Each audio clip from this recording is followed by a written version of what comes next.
का काउंटडाउन, सियासत फिर फुल ऑन। ये बात 16 आने सच है, क्योंकि इधर वक्फ बिल को पेश करने की सरकार तैयारी कर रही है, तो वहीं उधर विपक्ष से लेकर मौलानाओं की हालत खस्ता हो गई है। लगातार मुस्लिम समाज इस बिल को लेकर विरोध में है, जिसने सियासी तपिश को बढ़ा दिया है। जहां एक और विपक्ष इस मुद्दे पर राजनीतिक रोटियां सेक रहा है, तो वहीं दूसरी ओर सत्ता पक्ष ने इस बिल को लेकर कमर कस ली है। इस बीच सीएम योगी ने भी वक्फ पर अपनी राय रखी है, जो मुस्लिमों के लिए बड़े झटके से कम नहीं है, जिसके बारे में आपको बताते हैं। लेकिन उससे पहले एक बार शॉर्ट में ये जान लेते हैं कि आखिर वक्फ बिल को लेकर क्यों मुस्लिम समाज नाराज है। दरअसल वक्फ बिल चंद घंटों के बाद लोकसभा में पेश किया जा सकता है। मोदी सरकार ये बिल संसद में लाती है तो इसे पारित कराना कम चुनौतीपूर्ण नहीं रहने वाला। ये बिल पहले ही जेपीसी से होकर आ रहा है, जिसने विपक्ष की चिंता बढ़ाई हुई है। हाईकोर्ट में अपील का अधिकार।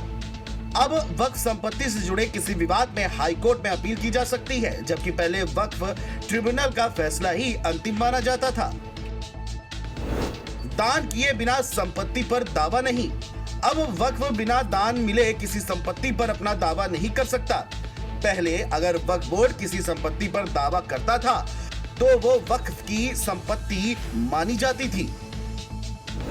महिला और अन्य धर्मों के सदस्य।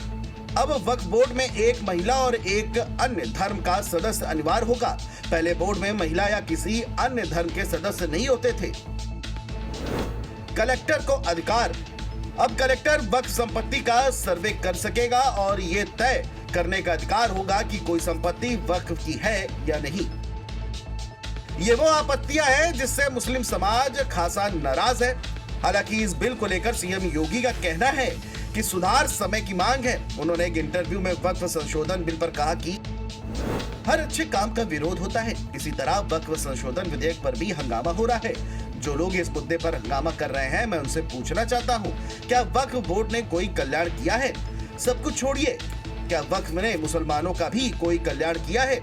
वक्फ निजी स्वार्थ का केंद्र बन गया है। यह किसी भी सरकारी संपत्ति पर जबरन कब्जा करने का माध्यम बन गया है और सुधार समय की मांग है और हर सुधार का विरोध किया जाता है।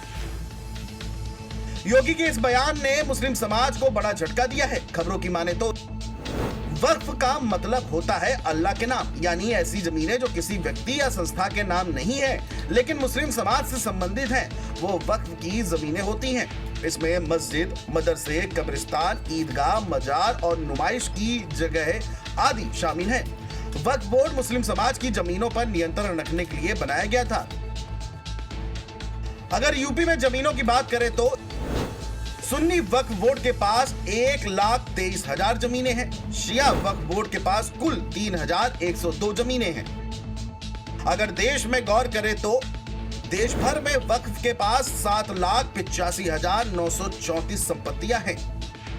ये वो संपत्तियां हैं जो वक्फ की हैं, जिसके लिए सरकार वक्फ बिल को ला रही है, जिसने विपक्ष की भी मुश्किलों को बढ़ाया हुआ है, क्योंकि संसद में नंबर गेम पर भी सब कुछ डिपेंड है। आंकड़ों को देखें तो बीजेपी के पास बहुमत है, लेकिन उसके बाद भी विपक्ष इसका विरोध कर रहा है। अब आगे क्या होता है ये तो सब जानते हैं, लेकिन विपक्ष क्या करता है ये देखने वाली बात होगी। Desk report, JMT.